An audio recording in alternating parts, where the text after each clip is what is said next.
بسم الله الحمد لله والصلاة والسلام على رسول الله وعلى آله وصحبه ومن والاه የተወሰኑ ጥያቄዎችን ስናይ ጀነት የገባ ሰው የፈለገውን ነገር ያገኛል የዱንያዊ ነገርም ብንፈልግ እናገኛለን ወይስ ይሄ ነገር አብራሩልን የሚል ነው።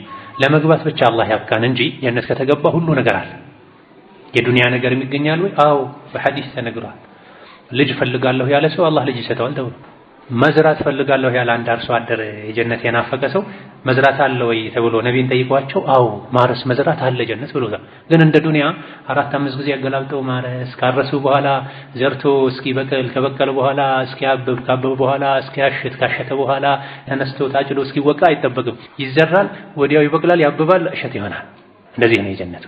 ስለዚህ ጀነት ለመግባት አላህ ያብቃችሁ ያብቃን እንጂ ጀነቱ ከተገባ ወለኩም ፊሃ ማ ተሽተሂ አንፈስኩም ማሲላ ነው አለዚ እንደማለት ነው። ይሄ ደግሞ ሚን ሲየግል ዑሙም ነው፣ ሁሉ ነገርን ያካትታል። ማህማ ጠለቡ ወጀዱ ይላል። የጀነት ሰዎች ጀነት ይግቡ እንጂ የትኛውም ነገር ከፈለጉ ያገኛሉ። ጀነት ውስጥ ተጠይቆ ማይገኝ ነገር የለም። ያን ለማግኘት ግን ምን ያስፈልጋል?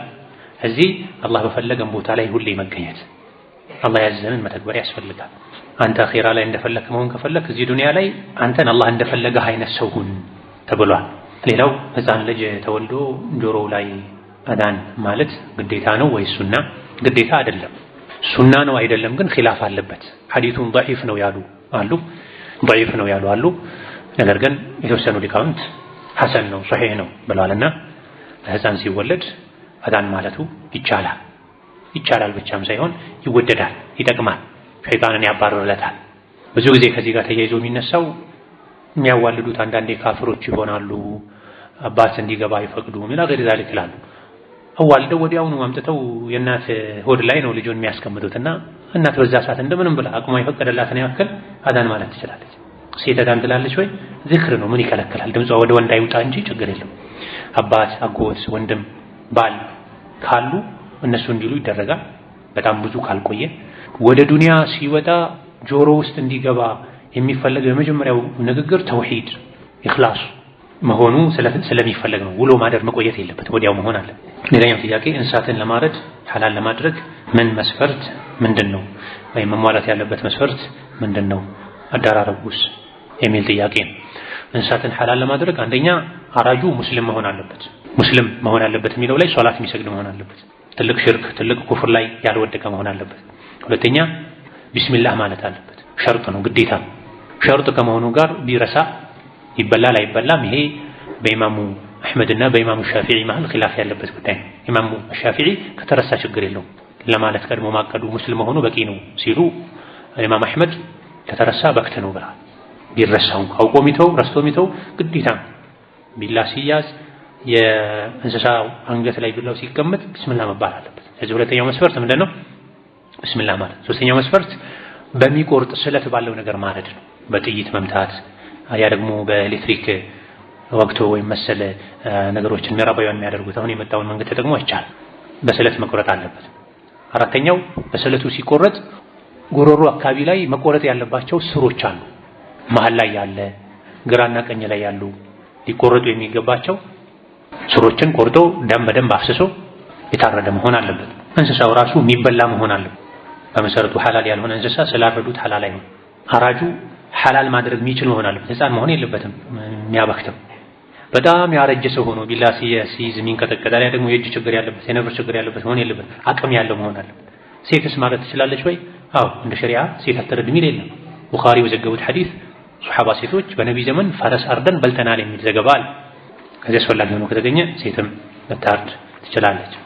ሁለተኛው ጥያቄ ነው እዚሁ ሴት ማረድ ትችላለች የሚል ጥያቄ ነው። አዎ እንደ ሸሪዓው ሴት ማረድ ትችላለች። ግን ድፍረቱ፣ አቅሙ፣ ጭካኔው ሴቶች ጋር ብዙ ጊዜ ላይኖር ይችላል። አይደለም ሊያርዱ ሲታረድ አይናቸውን ይዘው የሚጠፉ ሴቶች ብዙ አሉ። ከግቢ ሁሉም ይወጣሉ። የታረደው እንስሳ ሊጣል ሲል ቆይ አትጣሉ ብለው ጥለው የሚሸሹ አሉ። እነሱ ዶሮ እንኳን ማረድ ማይችሉ አሉ። በተቃራኒው ደግሞ ደፋር የሆኑ በዶሮ ተለማምደው ግመል፣ በሬ ጥለው የሚያርዱም ይኖራሉ። የሚቻል ነገር ላይ መቸገር አያስፈልግም። ወግ አጥባቂነት አያስፈልግም። ሐላል ነው። ሐላሉን ሐራም ብሎ ማሰብ ነውር አድርጎ ማየት አይገባም። ሴት ያረደችው በክት ነው ብሎ የሚናገር ሰው ነው ያለን። አንዳንዴ ሴት ያረደችው በክት ነው ነውር ነው። ነውር በክት ማለት እኮ ይሄ ከሸሪዓ ጋር የተያዘ ጉዳይ ነው። ናም ነውሩ አንዳንዴ ከዓዳ የተያዘ ሊሆን ይችላል። በእኛ ባህል ሴት አታርድም እንደ ባህል ስለሆነ ከባል ያልወጣም ከሆነ ችግር የለም። ግን ቤቷን ዘግታ ትረድ። ሌላኛው ጥያቄ ሱብሒን ሰግደን ፀሐይ እስክትወጣ ጠብቀን የምንሰግድበት ሰዓት እዚህ ሱብሒ ሶላት ከተቀመጠው ሰዓት በኋላ ባለው ሰዓት ነው።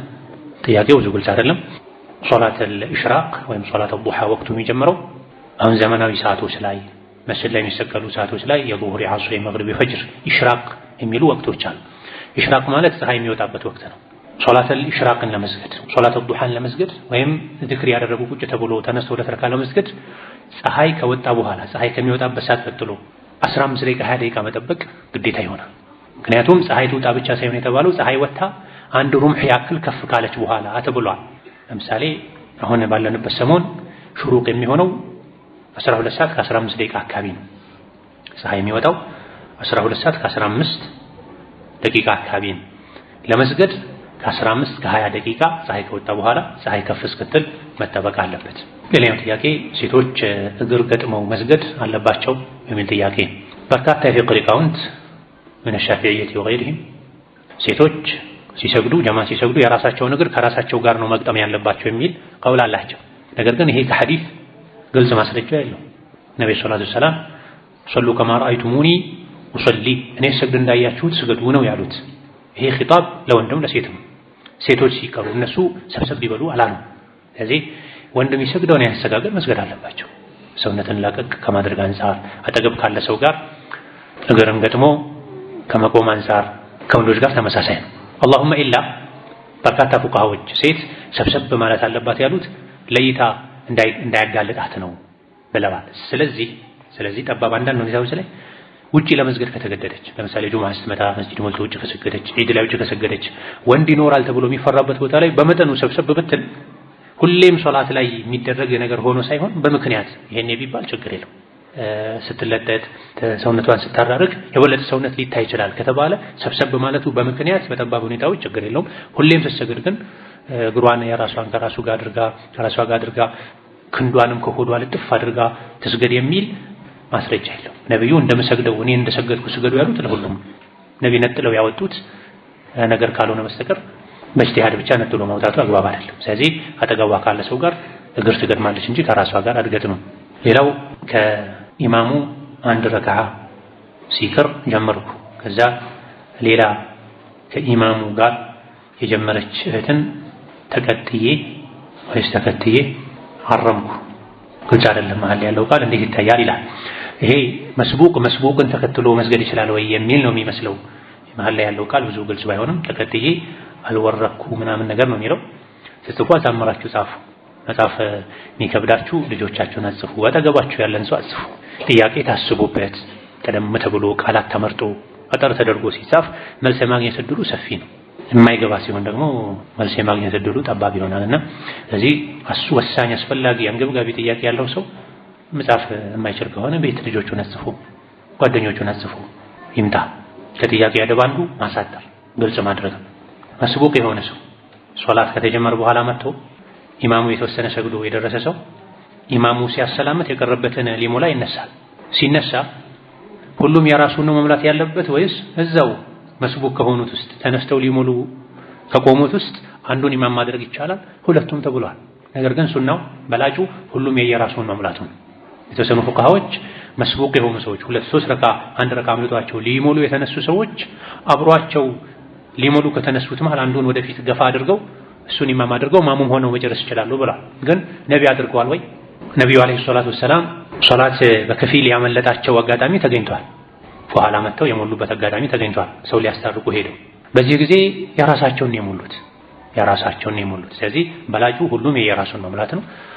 አብሮም ካሉ መስቡቅ ከሆኑት ከተቀደሙት ተነስተው ከሚሞሉት ውስጥ አንዱን ኢማም አደርጋለሁ ቢል የሚከለክል ነገር የለም። ሌላኛው ጥያቄ አንድ ሰው የሚደርስበት ነገር ቅጣት ይሁን ለፈተና በምን መለየት እንችላለን የሚል ጥያቄ። ሐዲስ ላይ ነብዩ ሰለላሁ ዐለይሂ ወሰለም አላህ አንድን ሰው ሲወደው ይፈትነዋል፣ ፈተና ያበዛበታል ብለዋል። ስለዚህ በመሰረቱ አንድ ሷሊህ ሙስተቂም ሙተደይን የሆነ ሰው ላይ የሚደርስ መከራ በሙሉ ወንጀል ማራገፊያ ነው። አላህ ወዶት ከአኺራ በፊት እዚሁ ሊያጸዳው የፈለገ መሆኑ ማሳያ ነው።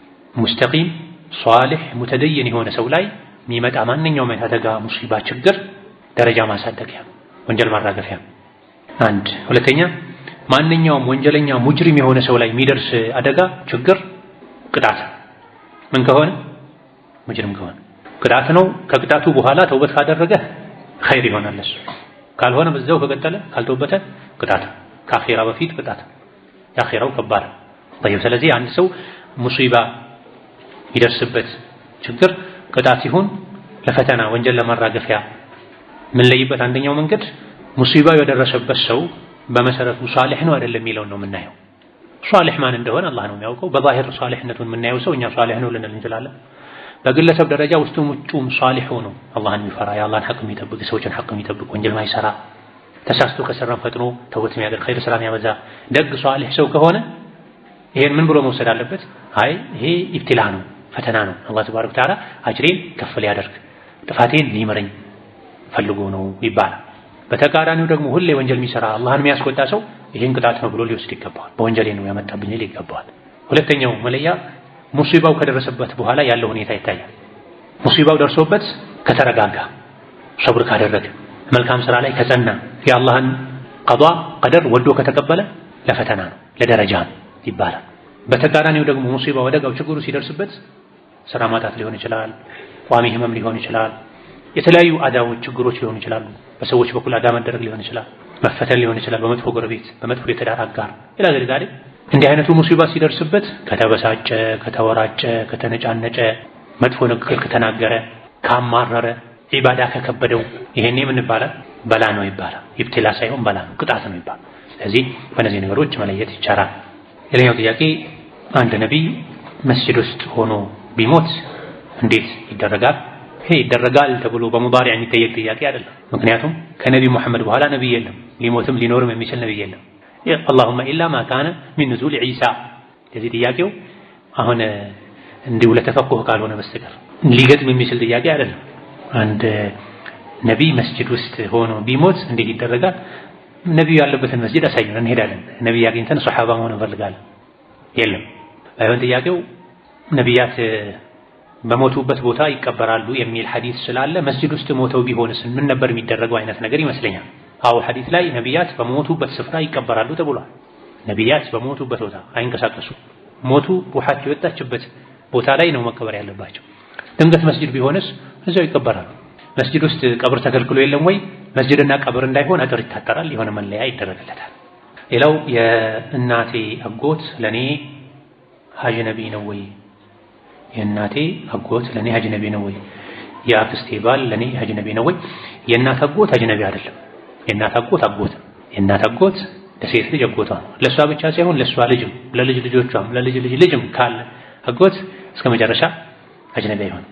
የእናት አጎት ለሴት ልጅ አጅነቢ አይደለም። የእናት አክስት ለወንድ ልጅ አጅነቢ አይደለችም። የአክስቴ ባል ለኔ አጅነቢ ነው ወይ? አዎ ይሄ አጅነቢ ነው። ከባል ጋር በተያያዘ አጅነቢ የማይሆኑት የባል አባቱ፣ የባል አያቱ፣ ባል ሌላ ትዳር ከነበረው ከሌላ ሚስቱ የወለዳቸው ልጆች ካሉ እነዚህ ብቻ ናቸው ከባል ጋር በተያያዘ አጅነቢ የማይሆኑት። እደግመዋለሁ፣ ሁሌ የሚጠየቅ ጥያቄ ነው።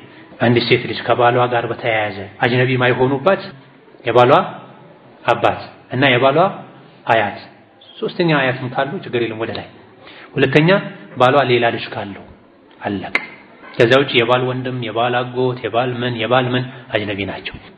ወንድም በሴት በኩል አንድ ወንድ በሴት በኩል በሚስቱ በኩል አጅነቢ የማይሆኑበት የሚስቱ እናት፣ የሚስቱ አያት ወደ ላይም ካሉ እና ሚስቱ ሌላ ባል ከነበራት የወለደቻቸው ልጆች ካሉ አለቀ። ከዛ ውጪ የሚስቱ እህት፣ የሚስቱ አክስት ምኖቹ ናቸው? አጅነቢዩ ናቸው። ከአጅነቢይም አንደኛ ደረጃ አስቸጋሪው አስፈሪው አጅነቢ ናቸው። አልሐሙል መውቱ ብለዋል ነብዩ ሰለላሁ ዐለይሂ ወሰለም። ቀረብ ያሉ የባል የሚስት ዘመዶች ከተራው አጅነቢ የባሱ ናቸው፣ ሞት ናቸው። እነሱ እንደ ሞት ሊፈሩ ይገባቸዋል ተብሎ ከውጭ ሳይበለጥ የመግባት እድል የመቀራረብ እድል ይኖራቸውና ለወንጀል ይደረጋሉ። ምን ችግር አለው? የባሌ ወንድም እኮ ነው፣ እኔን ለወንጀል አያስበኝም፣ የወንድሙ ሚስት አይደለሁ እያሉ ሸይጣን ግን ያስባቸዋል፣ የበለጠ ያሳስባቸዋል ሸሩ። ሌላኛው ጥያቄ አንድ ሴት ሀይዱ ላይ በሆነች ጊዜ ኪታብ መንካትና መስጂድ መግባት ይቻላል ወይ? ኪታብ መንካት አዎ ይቻላል። ነገር ግን ኪታቡ ውስጥ ያለውን ቁርአን ራሱን ሰጥሩን የተጻፈውን መንካት የለባትም። ኪታቡን ዝም ብላ መያዝ ትችላለች፣ መማር ትችላለች። ነገር ግን የያዘችው ኪታብ ውስጥ የተጻፈ የቁርአን አንቀጽ ማጣቀሻ ማስረጃ ቢኖር እሱን በእጇ ቀጥታ መንካት የለባትም። መስጂድስ መግባት ትችላለች ወይ? ትችላለች አትችልም? ሰፊ ኺላፍ ያለበት ጉዳይ ነው። መስጂድ እስካልተነጀሰ ድረስ መግባት ትችላለች። ነገር ግን ረጅም ሰዓት መስጂድ መቆየቷ መስጂድን የሚያሸት ከሆነ ሽታ ካለ መስጂድን የሚነጅስ ከሆነ ይሄኔ በግለሰብ ደረጃ እንደዚህ አይነት ችግር ያለባቸው ይከለከላሉ። አንድ ህፃን ልጅ ሲወለድ ከካፍር ቤተሰብ ከተወለደ የሱ ጣፋንታ ምንድነው? ከካፍር ቤተሰብ ተወልዶ ካፍር ሆኖ ከነሱ ጋር አድጎ የሞተ እሱ የጀሃነም ነው። ከካፍር ቤተሰብ ተወለደ ህፃን ሆኖ ሞተ አኺራ ምንድነው የሚጠብቀው? ኺላፍ አለበት፣ ሰፊ ኺላፍ። ከወላጆቹ ጋር ነው የሚመደበው ያሉ አሉ። አይ ለአካለ መጠን ደርሶ ወንጀል ሰርቶ ኩፍርን መርጦ እስካልሞተ ድረስ ከሙእሚኖች ነው የሚሆነው ያሉ አሉ። አኺራቸውን አላህ ነው የሚያውቀው ያሉ አሉ። በቅርብ ጊዜ የታተመ ንጋት የሚለው መጽሐፍ ላይ ይሄ በሰፊው ተብራርቷል። ቁርአን ምን ያክል ከተቀራ በኋላ ነው ኪታብ የሚጀመረው? ጀዛኩሙላህ የሚል ጥያቄ። አስተካክሎ ከቀራ በአንድ ዙር አቀራሩ ፋስት ሆኖ ጎበዝ ሆኖ ከስር ጥሩ አስተማሪ ገጥሞት አሳምሮ የቀራ ሰው ምንም ሳይሳሳት የጨረሰ ተፈትኖ ያለፈ ሰው በአንዴ ሊጀምር ይችላል። ከዛ በኋላ ጎን ለጎን መቅራት አለበት። ነገር ግን ከመጀመሪያ በደንብ ያልተያዘ አሊያ ደግሞ ቁርአን የሚያታግለው ለቁርአን ምላሱ ያልተገራ ሰው 3 4 5 10 ቢደጋግም እስካላስተካከለ ድረስ ክታብ መጀመር የለበትም። ነገር ግን እድሜው ከሄደስ ምን ይደረጋል? ጎን ለጎን ቁርአን ያስተካከለ በጎን መሰረታዊ ክታቦችን እንዲቀራ ይደረጋል። የ12ኛ መዝጊያ ፕሮግራም ተብሎ ፕሮግራም አድርገው አላስፈላጊ ነገር ውስጥ የሚገቡ ተማሪዎች እንዳሉ እና በዚህ መመከር እንዳለበት ተነግሮኛል። 12ኛ ተፈትነው የስንብት ፕሮግራም ብሎ ሴቶች አምሽተው የሚመለሱበት የሚጨፍሩበት ፈሳድ ውስጥ የሚገቡበት ፕሮግራም አለ። ሙስሊም ሴት ይሄን ማድረግ የለባትም። የስንብት ፕሮግራም ብሎ ተገናኝቶ በልቶ ጠጥቶ ተጫውቶ ትምህርት ቤት ተዘጋጅቶ በአስተማሪዎች በወላጆች ክትትል ስር ቢሆን ችግር ላይኖረው ይችላል። በየሰፈራቸው ያሉ ርቀው ሳይሄዱ አንዷ ቤት ተገናኝተው ቢያደርጉ ያን ያክል ችግር ላይኖረው ይችላል። ግን ይሄን እንደ ቋሚ ፕሮግራም ይዞ አዳራሽ ተከራይቶ ራቅ ተብሎ ተከሄዶ ሆቴል ተከሄዶ ምናልባትም ካፍሮች በሚያደርጉት መልኩ ወንድና ሴት ተቀላቅሎ ወንድ ባይሆኑ ካፍር ሴቶችም እርቃናቸው የሚመጡ ሆኖ ይሄ አላህ የሚያስቆጣ ቦታ ነው። እንደዚህ አይነት ቦታ ላይ ሙስሊም ሴት መሄድ የለባትም። የግድ ከሆነ ወዳጅ ከሆኑ ጓደኞቻቸው ጋር ለመሰናበት በየሰፈራቸው አሊያ ደግሞ በየትምህርት ቤታቸው ቢደረግ ችግር የለም። ነገር ግን ይሄም የበዛ ነው። አላስፈላጊ ወጪዎች፣ ሰዓት ማባከን፣ ፉክክሮች መሰል ነገሮች ስላሉት አላህ ተባረከ ወተዓላ 12ኛ ለመጨረስ ያበቃው ሰው ቶሎ ብሎ ልቡን ሐሳቡን ወደ ዒልም ወደ ዲን ወደ አኺራ ቤተሰብ ወደ መኻደም ማዞር አለበት እንጂ ኬጂም ተጨረሰ መጨፈር መዝናናት ዶክተር ጭኑ እንደመጣ ሰው 3 ዓመት ጠረጴዛ ሲመቱ ለዋሉ ልጆች በሬ ይመጣል ድንኳን ይመጣል። ሐቂቃ ስራ መፍታት እየበዛ ነው በዘመናችን። ስራ መፍታት እየበዛ ነው። አዎ ከአንድ እርከን ወደ አንድ እርከን ከአንድ ስቴፕ ወደ ሌላ ስቴፕ ሲሸጋገሩ ሞራል እንዲሰማቸው ትንሽ የሐፍላ ነገር ማድረግ ያን ያክል ችግር የለም። ግን ከልክ በላይ በዝቶ 3 4 ድንኳን ጥሎ በሬ አርዶ አብዛኛው ሰዓታቸው ጠረጴዛ መምታትና መዝሙር ማለት የሆነ ህፃናትን ሲመርቁ 7 8 ዓመት ዩኒቨርሲቲ ተመረው የመጡ እስኪመስል ድረስ ሆነ። 12ኛ ረጅም ዓመት ኖረዋል። ጓደኛ ለምን አለ የስንብት ፕሮግራም ብሎ በትንሹ ማድረጉ ችግር አይኖርም። ኢባዳ ተብሎ እስካልተያዘ ድረስ ግን መብዛትና ሌላ ኮተት ሊኖረው አይገባም። ሌላው ከሐይድ ጠርተው ሳይታጠቡ የሚቆዩ ሴቶች አሉ የሚል ነገርም ደርሶናል። طبعا ይሄ ተርቢያ አካባቢ ላይ የሴቶች ጉዳይ ላይ ካሉ ሰዎች የመጡ 3 ተመሳሳይ ጥያቄዎች ናቸው። ወንጀል ነው፣ ሐራም። ሐይድ እንደጠራ ፈጥኖ መታጠብ ቀጣዩን ሶላት መስገድ ግዴታ ነው። ከሐይድ ጠርታም ሴት ልጅ ሳትታጠብ 2 3 4 ሶላት የምታሳልፍ ከሆነ ይሄ ኩፍር ነው። ነዑዙ ቢላሂ ሚን ዛሊክ። በሸይጣን መጣደም ነው። ቆሻሻ ነጃሳን አብሮ ማቆየት ሸይጣን እንዲቀርብ ያደርጋል። ሴቶች ብዙ ጊዜ ለልክፍት ለሲህር የሚዳርጋቸውም አንድም ንጽህና መጉደል ነው፣ አንድም ንጽህና መጉደል። ሐይዱስ ዑድር ነው፣ እስካልቆመ ድረስ ዑድር ነው። አላህ ይጠብቃታል፣ ችግር የለም። ዑድሩም ተቀርፎ ሐይድ ነጃሳን ቆሻሻን ተሸክሞ መቆየት አንድ በሸይጣን ለመታጀብ ለመከበብ ይዳርጋል፣ በር ይከፍታል። 2 ሶላትን ማሳለፍ ይሆናል። አንድ ሶላት ወቅቱ እስኪወጣ ድረስ የተወሰው ይከፍራል ነው ሐዲሱ የሚለው። ከሊቃውንት አቅዋል ሶሒሁ 2 ሶላት ወቅቱ እስኪወጣ ድረስ የተወሰው ይከፍራል ብሏል። ጀምዕ የሚደረጉ ሶላቶች ዙህርን ትታ ዓስርንም ተወች መግሪብ ገባ ያከፍራል ማለት ነው። አላህ ይመስገን። እዚህ መሆን የለበትም። ወላጆች ልጆቻቸውን ከልጅነት ጀምሮ የሶላትን ምንነት የሐይዱን ትጥበት ግዴታነት ሊያስተምሩ ይገባል። የመጨረሻው ጥያቄ የፀጉር አቆራረጥ ላይ ነሲሃ ይደረግ የሚል ነው። በወንዶች በኩል ብዙ ጊዜ ነሲሃውን አስተላልፈናል። በሴት በኩል ሙስሊም ሴት ሆና ፀጉር የምትቆርጥ ያለች አይመስለኝም። ሴት ልጅ ፀጉር መቁረጥ የለባትም። የሴት ልጅ ውበቷ ፀጉሯ ነው። በጣም በዝቶ መያዙ ካስቸገራት ብቻ ባሏን አስፈቅዳ በትንሹ ልትቀንስ ትችላለች እንጂ ቆርጦ የፍየል ጭራ ማስመሰል የካፊሮች ስታይል ነው። ሙስሊም ዘንድ ይሄ አይደረግም። በወንዶች በኩል ጸጉሩን እኩል አድርጎ መቁረጥ ነው። ነብዩ ሰለላሁ ዐለይሂ ወሰለም ነሃ አኒል ቀዛዕ ቀዛዕን ከልክለዋል። ቀዛዕ ማለት ጸጉሩን አበላልጦ መቁረጥ ነው። የተወሰኑ ሊቃውንት አበላልጦ መላጨት ነው ቢሉም ነገር ግን አሁን ላይ ያለው የዘመኑ ሁኔታ ፈተናው በጣም ስለበዛ ከሌሎች ጋር ለመመሳሰል ብለው ስለሆነ የሚያደርጉት ከታች 1 ቁጥር ያደርጉታል፣ ከፍ ብሎ 2 ቁጥር ያደርጉታል፣ ከፍ ብሎ 12 ቁጥር አድርገው ይተውታል። ይሄ መሆን የለበትም። እንዲሁ ዝም ብሎ አንድ ሰው ቢያደርግ መክሩህ ነው። ነገር ግን ከካፊሮች ጋር ከፋጅሮች ጋር ለመመሳሰል ብሎ ካደረገው ሐራም ተሸቡህ ውስጥ ስለሚገባ ማለት መስጂድ የሚያበዛ ቁርአን የሚቀራ ሰው ጸጉሩን እኩል አድርጎ መቁረጥ አለበት። አበላልቶ መቁረጡ በተለይ ተሸቡህ ካለበት ሐራምና የተከለከለ ይሆናል። ለዛሬ በዚህ እናበቃለን። ያልተመለሱ አሉ ኢንሻአላህ ሳምንት ይመለሳሉ። ወሰላሙ አለይኩም ወራህመቱላሂ ወበረካቱሁ።